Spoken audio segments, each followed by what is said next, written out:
Mateus 7:7.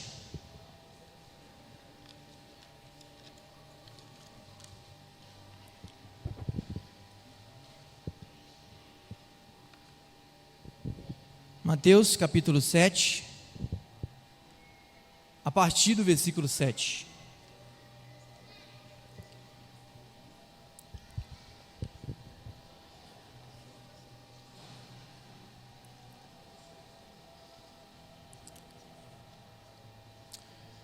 Vamos à leitura.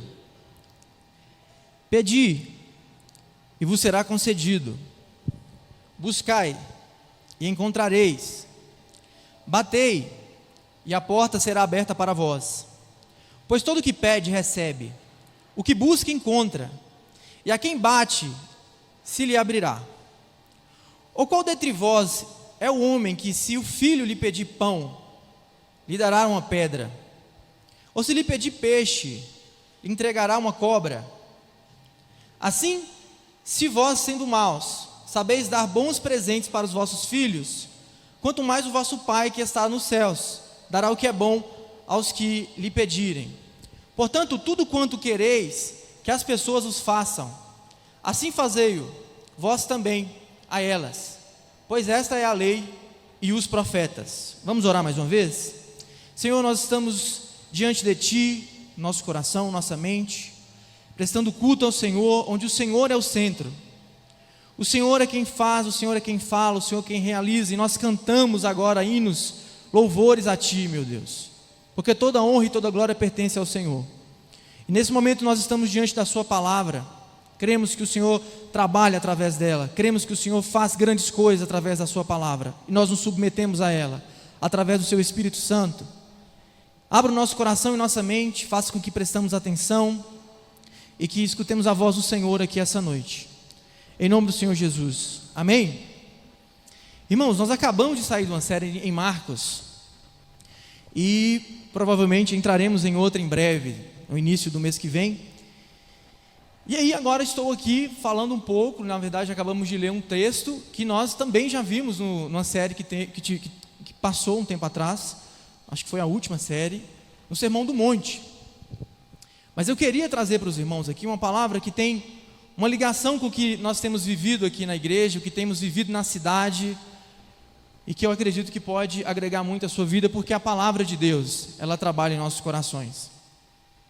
Nós acabamos de ler um texto que está já no final do Sermão do Monte. O Sermão do Monte é o capítulo 5, 6 e 7.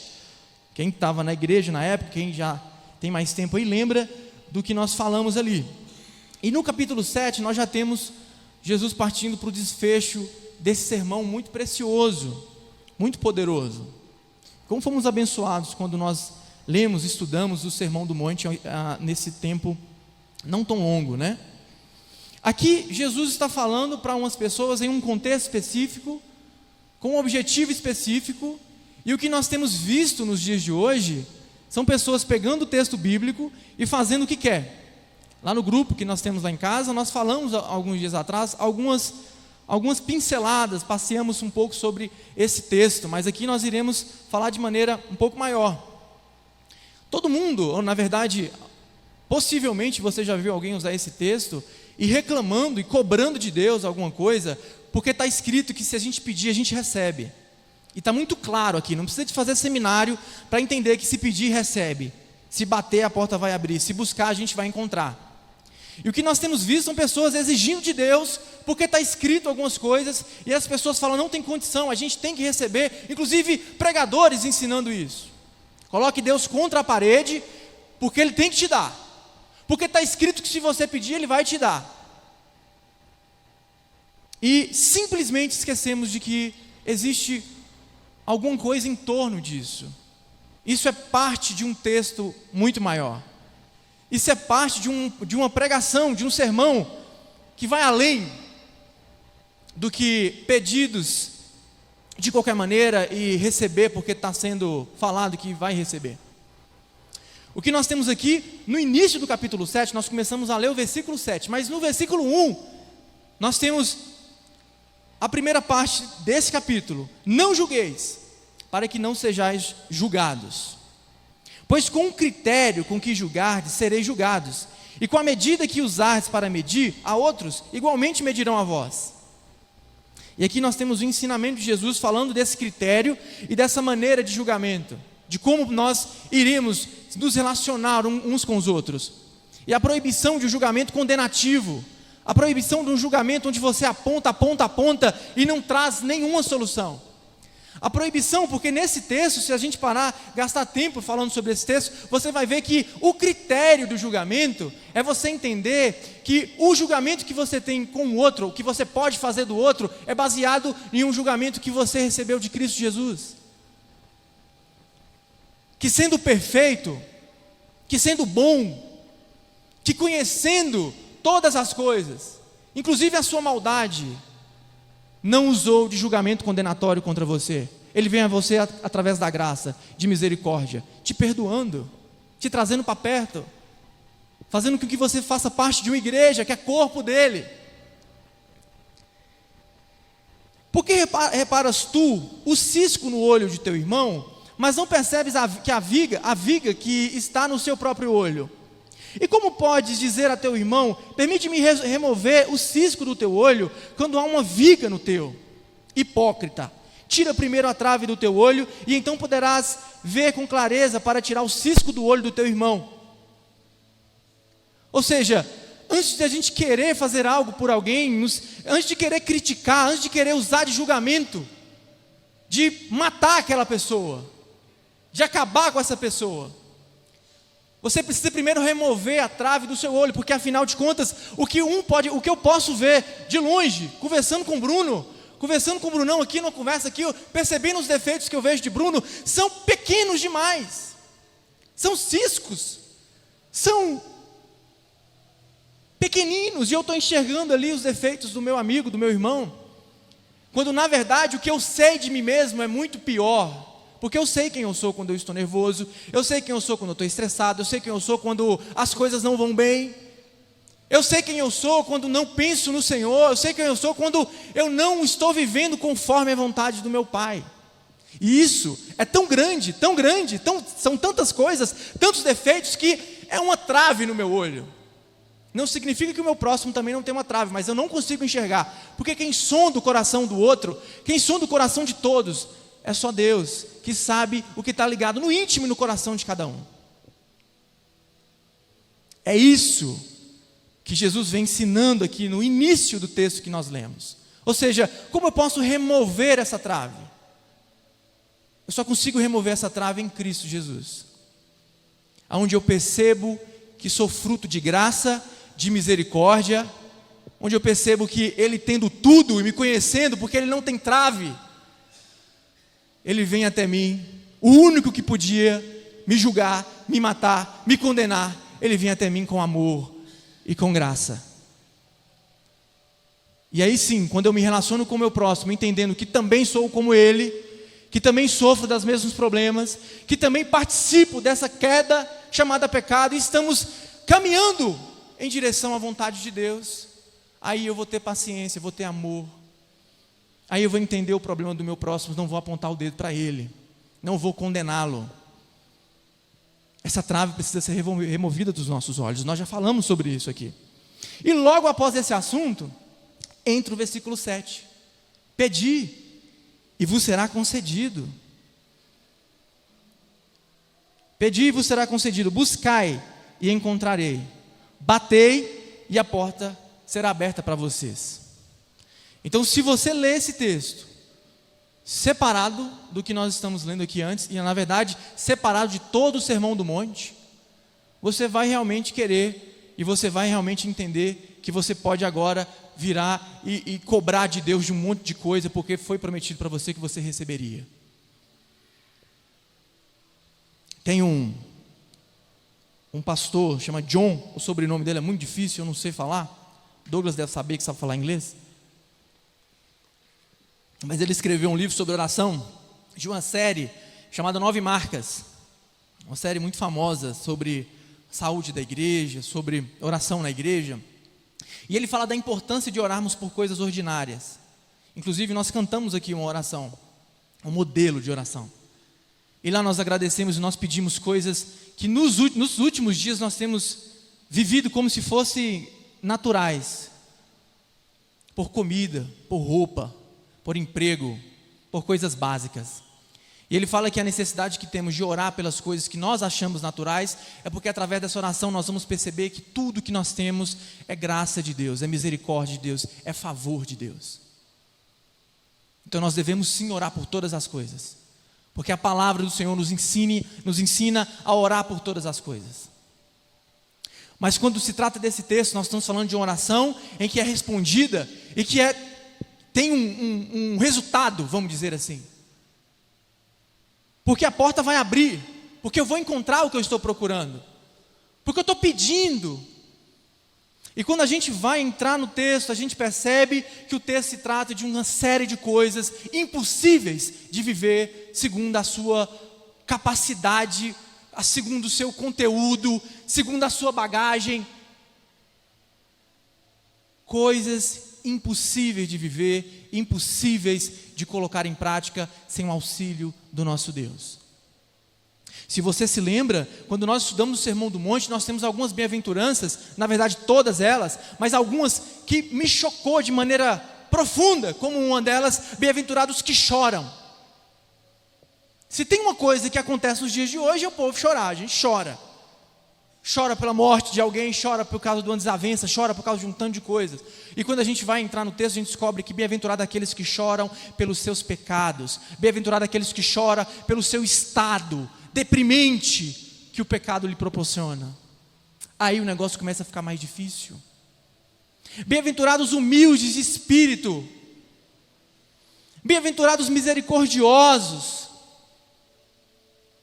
E não é o nível de misericórdia que nós estamos acostumados, é o nível de misericórdia de a pessoa não merecer nada, a pessoa não ter nada, e você olhar e falar assim, eu sou fruto disso também. Essas dificuldades que nós temos de viver a palavra de Deus na intensidade, porque uma coisa é a gente entender, ouvir, entender, receber isso e falar assim, que legal, que sermão bonito é esse que Jesus pregou. O sermão é sensacional, não tem ninguém que prega, porque é o próprio Deus pregando. Mas fica muito claro através dessa palavra, principalmente desse encerramento, que ele deixa justamente para o final e não no início. Que ele falou sobre uma série de coisas que é muito difícil de vivermos. E ele vem nos ensinando de maneira prática. Esse é o capítulo 7, nos ensinando a viver o Evangelho de maneira prática. Lá na frente nós vamos ter 2 caminhos. Depois nós vamos ter 2 homens, um que constrói a casa sobre a areia, e o outro que constrói a casa sobre a rocha. Como que é isso? De maneira prática, viver o que ele está ensinando aqui é impossível segundo as nossas próprias vontades. E nós vamos ver isso diante do texto. Quando nós olhamos para o texto, entendendo que essa promessa, de que se você pedir, você vai receber, entendendo que isso tem a ver com a vontade de Deus para a sua vida, e não com o seu pecado. Como assim com o meu pecado? Eu nunca vou orar pelo meu pecado. Nós oramos, e a maioria das vezes que nós oramos, ou a maioria das vezes que nós estamos ali desesperados, tem a ver mais com a gente mesmo. Tem a ver mais com os meus problemas, com o meu problema, e não com o problema do próximo. Tem a ver mais com o meu ego, tem a ver mais com a necessidade que eu tenho de estar numa zona de conforto. Se você conhecer, entender o que é o Evangelho, você vai se deparar inúmeras vezes com um pedido, um ensinamento onde é impossível você vivê-lo. Sempre a natureza pecaminosa do homem está mostrando a cara, está mostrando ali para que ela veio. Mas eu tenho uma palavra de esperança para você. O Senhor Jesus tem nos resgatado, o Senhor Jesus tem nos dado uma vida nova, o Senhor Jesus tem nos chamado para essa nova caminhada com Ele. Há poucos dias atrás, alguns cultos atrás, o pastor Fernando pregou sobre um homem rico. Tinha muito dinheiro. E ele faz uma pergunta. Ele faz uma pergunta no livro de Marcos capítulo 10. Ele chega diante de Jesus e fala assim, olha, bom mestre, o que eu preciso fazer para herdar a vida eterna? E tudo que ele podia fazer para herdar a vida eterna, ele tinha feito. Você tem observado a lei, tem vivido isso, tem feito aquilo outro. Tudo que ele podia fazer, ele fez. Mas ele ainda não tinha vida eterna, porque ele perguntou a Jesus Cristo como que ele conseguiria, porque ele já estava fazendo um tanto de coisa. Daí no final Jesus vira para ele e fala assim, pega tudo que tens, dá aos pobres e siga-me. Vem comigo, bora caminhar junto, vamos para a vida eterna. E o texto diz que esse homem se entristeceu, porque era dono de muita coisa, tinha muito dinheiro, e aí não dava. Isso eu não posso fazer. Eu posso fazer aquilo, isso eu posso fazer, mas isso eu não posso fazer. Esse sentimento, como foi dito aqui, é o sentimento mais honesto. O cara entendeu tudo, só faltou um pouquinho. Porque ele percebeu uma das coisas que nós, nos dias de hoje, talvez ainda não percebemos. É que para herdar a salvação, que para participar dessa salvação, você não consegue fazer nada para merecê-la. Inclusive, quando você descobre o que você tem que fazer, você já recebeu. Porque ele vem até você. Ele saiu dos céus e veio à terra, e pregou na terra, e fez discípulos. E a palavra dele chegou até os nossos dias. Antes mesmo de eu saber o que eu precisaria fazer, ele veio até mim. Ou seja, esse homem rico, ele estava certo, ele entendeu. Ele chegou e falou assim, olha, eu não posso fazer isso. Só que ele não enxergou a salvação em quem tinha salvação.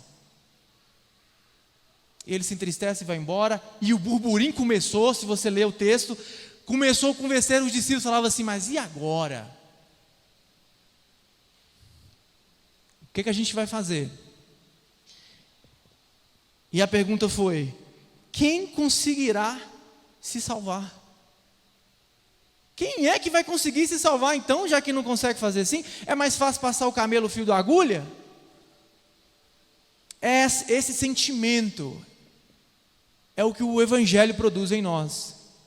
De que quando você conhece, de quando você olha para Cristo, vê o que Ele fez, vê o que a lei do Senhor pede para que você faça, e você sem condições nenhuma de viver essa vontade, você se desarma. É por isso que o Evangelho é um insulto, é um escândalo para muita gente. Como é que você acredita numa coisa que fala que você não é nada? Como é que você acredita numa coisa e vai para a igreja por uma causa que não coloca crédito nenhum em você, que você não precisa fazer nada por isso? Como é que é isso? Vocês estão doidos? Não, eu não vou numa igreja que não fala que eu não vou conseguir, que eu não sou merecedor, porque eu sou merecedor, eu trabalho demais. Eu corro atrás, eu acordo cedo, e quando a gente está diante de Deus, a gente não vê que é nada disso, não é sobre isso. Nós estamos falando de uma condição pecaminosa, que você não teria condição de se salvar, e que Jesus morre por você, e salva você, e faz uma promessa a você. Quando os discípulos têm fica desesperado, perguntando o que nós vamos fazer, como é que vai ser agora, como é que eu vou fazer isso? A palavra vem logo após. Mas para Deus, todas as coisas são possíveis. O camelo passa sim no fundo da agulha. O que parece ser impossível para o homem, quando nós estamos diante de uma pregação, em o que o pregador fala de coisas que você está distante, longe de viver, mas que é bonito, porque parece que vai me recarregar para a semana, eu preciso ouvir isso. E você não consegue colocar nada em prática, porque em algum momento você entendeu que não é as obras. Mas uma coisa que nós precisamos entender é que as obras, elas não estão relacionadas à nossa salvação, mas elas são demonstradas através da salvação. Os salvos, as pessoas que participam do corpo, as pessoas que Jesus está lhe ensinando, pregando, inclusive nos versículos após esse texto que nós lemos, vai falar sobre aquele que escuta a palavra de Deus e as pratica. É como um homem que constrói uma casa sobre a rocha. E aquele que escuta a palavra de Deus e não as pratica, é como um homem também, que talvez construiu na mesma rua, num lote ao lado, mas que fez a casa sobre a areia, sobre a terra pura, não teve base, não abriu uma sapata, não colocou um concreto. Nós estamos falando sobre práticas, sobre praticar a palavra de Deus, e não somente ouvi-la, e não somente sair daqui impressionado porque o louvor foi bom, porque a palavra foi boa, mas praticar a palavra de Deus, para que o nome dele seja engrandecido.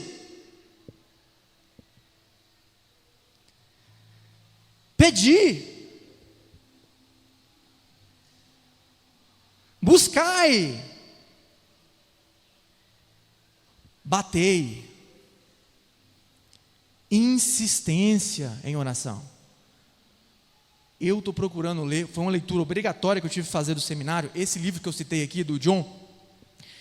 Mas, quando eu comecei a ler esse livro, começou a me dar eu comecei a pensar e falei, como nós estamos distante de uma vida de oração. Orar para muita gente é abaixar a cabeça e fechar os olhos enquanto o pastor ora no final do culto. Orar muitas vezes ele é um negócio assim que a gente não consegue colocar muito em prática. A oração é vital. E nós não estamos falando de um evento. Eu caí em pecado. Vou ter que gastar dias de oração. Não, estou totalmente descontrolado financeiramente, estou passando por um tanto de problema, eu vou ter que gastar uma campanha aí de oração de uma semana. Está faltando oração, o diabo está se levantando contra mim aqui em casa, não sei o que. Tem essas conversas, né? Nós estamos diante de um texto onde Jesus fala para os seus discípulos, porque a pregação, apesar de ter uma grande multidão, ele vira para os seus discípulos, e muita gente escuta ali, e muita gente provavelmente se converte ali. Nós estamos diante de um texto onde fala sobre a insistência em pedir, em buscar e em bater. Por isso que usa esses três termos. Oramos quando nós estamos maus. Orando quando as coisas saem do nosso controle. A condição que nós temos, a moral que a gente tem diante de Deus, diante de sua vontade, é de nunca parar de clamar, de pedir e de orar. Orar pela sua vontade. Orar para que possamos viver essas dificuldades, que é perdoar alguém, amar o próximo como a mim mesmo. Eu sei porque toda hora alguém fala, está escrito na Bíblia, mas eu nunca vou fazer isso. Pedir. Insistência em oração, primeiramente que nos mostra quão pequenos e miseráveis somos diante de Deus, diante da sua vontade, e que nós precisamos orar para que possamos viver isso. Pois todo o que pede recebe, e o que busca encontra, e a quem bate se lhe abrirá. Pode parecer que é uma cobrança para você orar, pode parecer que mas o que o texto está nos dizendo é que existe uma promessa para que nós vivamos a vontade de Deus, sim.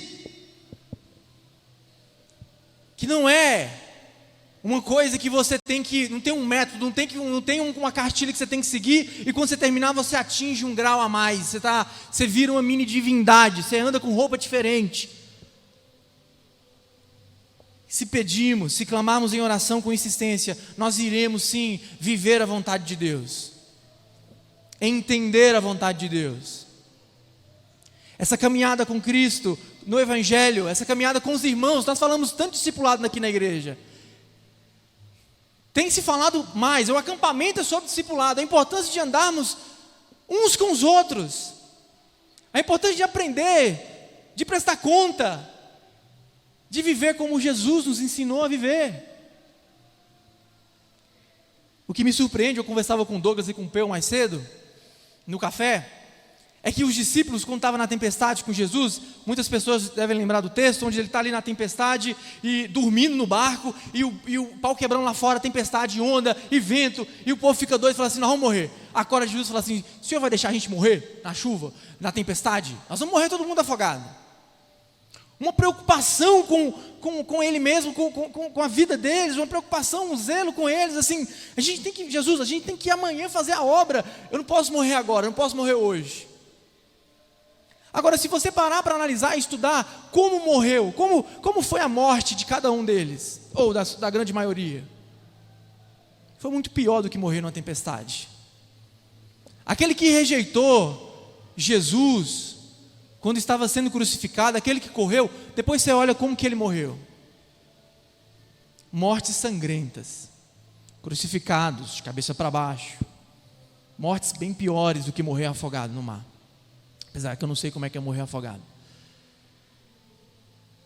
Isso mostra que no processo, nessa caminhada, teve ali a obra de Deus sendo feita, a vontade de Deus sendo imprimida, a vontade de Deus sendo colocada no coração de cada um daqueles homens, e aqueles que tinham medo de viver, tinham medo de água, tinham medo de turbulências, agora está morrendo para a glória de Deus. Porque se você pedir, você vai entender qual é a vontade de Deus.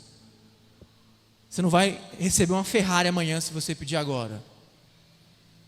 Mas a vontade de Deus, se você pedir, e se não vier hoje, se você não conseguir hoje, continua pedindo, continua buscando, continua batendo, porque o texto fala sobre uma insistência, principalmente porque se você chegar em um nível, se é que existe isso, se você chegar numa posição em que você não tem mais aqueles problemas, mas vai aparecer sempre outros problemas, e nós devemos prosseguir nessa obra.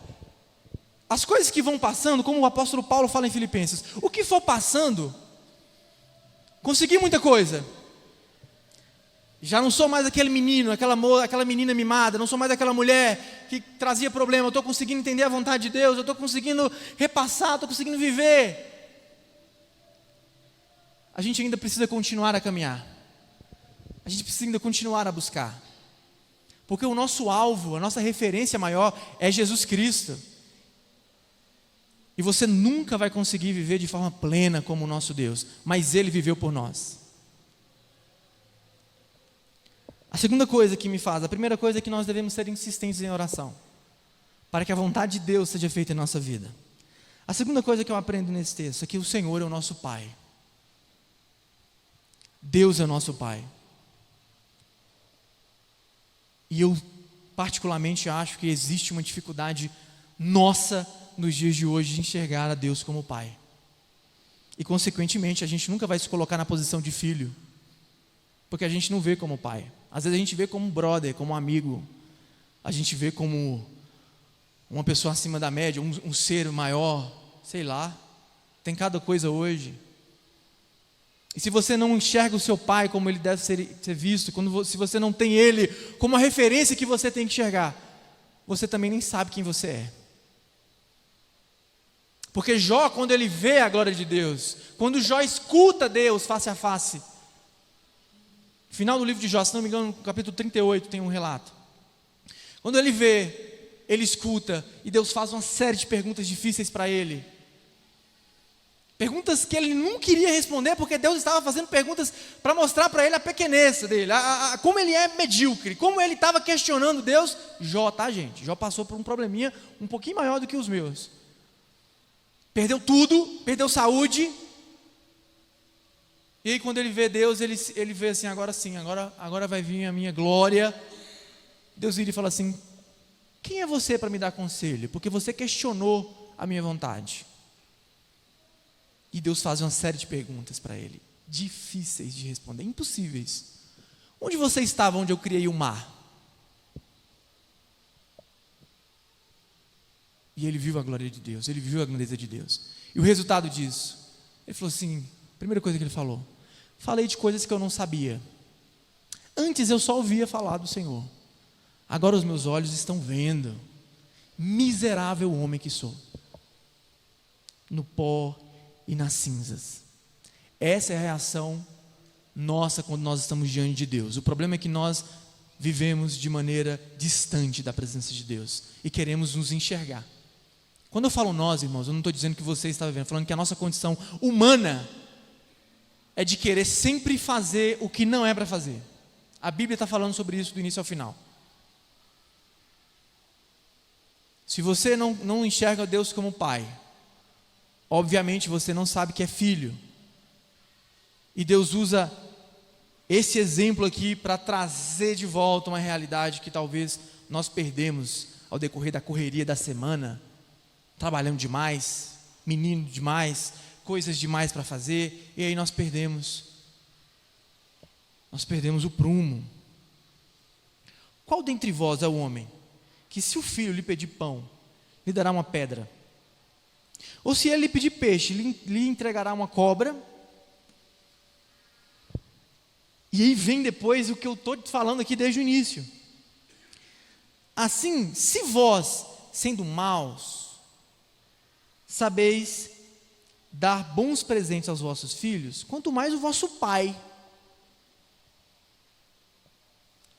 o Senhor, nosso Deus, é o nosso Pai, um Pai que ama, um Pai que sabe o que dá, um Pai que sabe que se o filho pedir alguma coisa que não está dentro do que ele quer, dentro da vontade dele, ele não vai dar porque ele é bom. E diferente de nós, que o texto diz que nós somos maus, não sou eu que estou falando, o texto está dizendo que nós somos maus, nós conhecemos a maldade. E quando eu falo de maldade, estou falando que você é bandido, que você é ruim, que você comete crime criminoso, não, estou falando de maldade de coração. Você olha para dentro de você, você às vezes não tem misericórdia, a sua condição natural é de não perdoar, ou de perdoar daquele jeito, de viver somente para o seu mundinho, fazendo as suas coisas. Isso é uma condição nossa. Mas a maior expressão da nossa maldade é quando nós olhamos para a lei do Senhor, a lei de Deus, que é tão criticada inclusive, que é distorcida, que foi distorcida pelos fariseus e os escribas. Quando pegava a lei que é difícil, que é impossível de viver, e falava assim, vamos adequar algumas coisas aqui para ficar mais fácil. Essa é a nossa condição. Por que eu sou mau? Porque você, por si só, não vive a vontade de Deus, não vive a lei de Deus. A lei é perfeita demais para nós, a lei é boa demais para nós, e nós vamos achar inúmeros defeitos na lei. Nós vamos chamar a lei de homofóbica, nós vamos chamar a lei de uma série de coisas, de racista, nós vamos chamar a lei de machista, nós vamos chamar a lei de um tanto de coisa. Se você não entender a vontade de Deus, se você não entender a essência, que esse é o caminho mais reto, o único caminho de retidão que nós temos, você não vai conseguir. Você não consegue. E só por isso, eu usei alguns termos aqui, gente, mas inúmeros outros, tanto do lado de lá como do lado de cá, quanto também dos que estão no meio, todo mundo. Nunca entender a lei na essência através de Jesus Cristo, através do seu Espírito Santo, e não através de posicionamentos, não através de práticas, de performance. Vocês são maus. A esperança da vida de vocês, e aí entra o ponto importantíssimo que se a gente deixar a gente passa. Qual dentre vós, Jesus está falando, qual dentre vós é o homem que, se o filho lhe pedir pão, lhe dará uma pedra? Jesus não se coloca nesse meio, porque ele é o Filho unigênito de Deus. Ele é o único Filho prometido em toda a lei, através de todos os profetas. Ele se posiciona como Filho de Deus e como o único Filho de Deus. E quando ele fala para aquelas pessoas, ele fala vocês. Ou seja, ele não estava querendo dizer que é um diferentão porque estava pregando. Ele não estava querendo ali aparecer porque ele era o centro das atenções. Ele estava se posicionando como Filho de Deus, como toda a Escritura, toda a antiga aliança já profetizava sobre ele. Ele, sendo filho na essência, um filho que vem diretamente do Senhor, está virando para os seus discípulos e chamando eles a serem filhos também, a fazer parte dessa grande obra, a fazer parte dessa família, desse corpo, a fazer parte da sua plena vontade. E aí entra o fechamento do texto, quando nós temos diante de nós a palavra de Jesus, ele vem dizendo: portanto, tudo quanto quereis que as pessoas vos façam, assim fazei vós também a elas, pois esta é a lei e os profetas.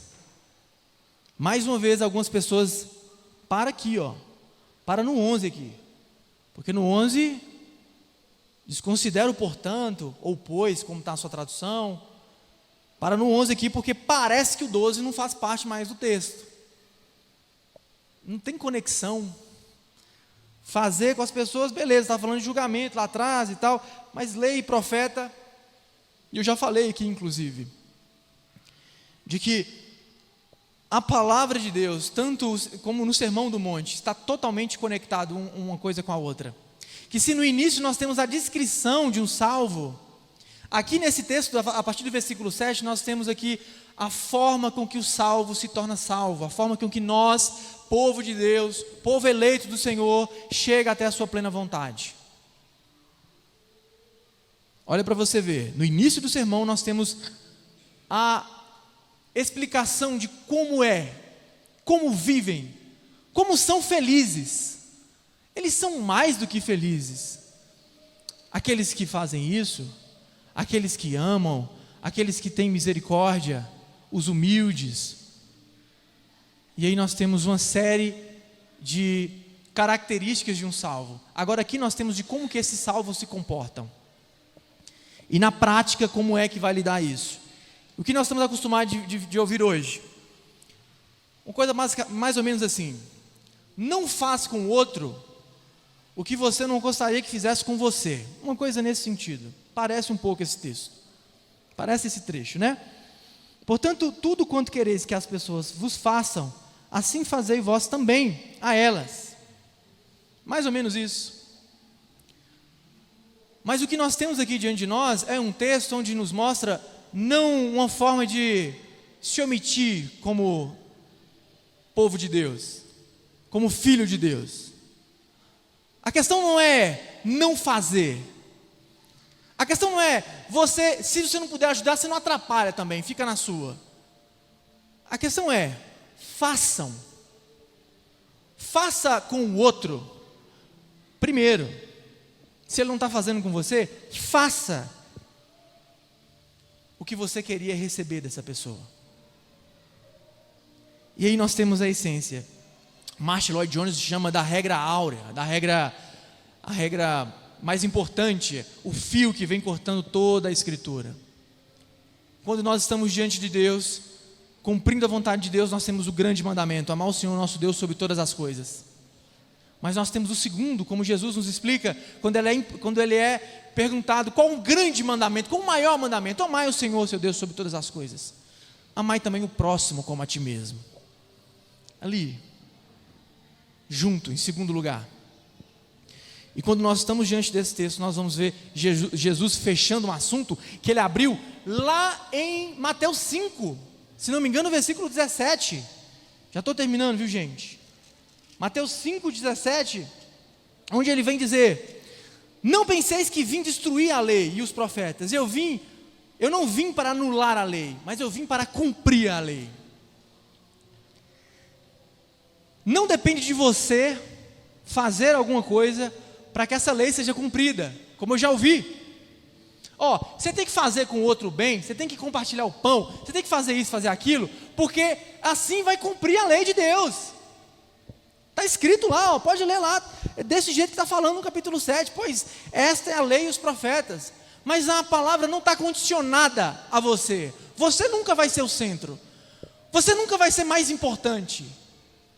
A palavra está dizendo que a lei e os profetas falam sobre isso, sobre essa nova vida, sobre esse novo comportamento, que não fica preso dentro de templos, não fica preso dentro de estruturas, mas esse comportamento que sai, esse comportamento que é vivido, que é compartilhado, essa nova maneira de viver, que são novas lentes, nova visão, nova caminhada, que nos traz práticas, que nos traz uma nova forma de andar lá fora com as pessoas. Não condicionado a você fazer isso para que seja cumprida a lei, mas a lei já foi cumprida em Cristo Jesus. A lei já foi cumprida no Senhor.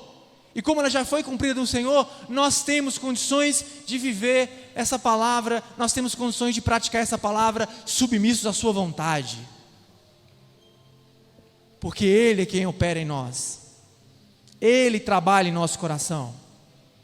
E se em algum momento você se sentir desesperado, despreparado, distante diante de Deus, tenha isso como a melhor oportunidade que você tem para perceber quem você é.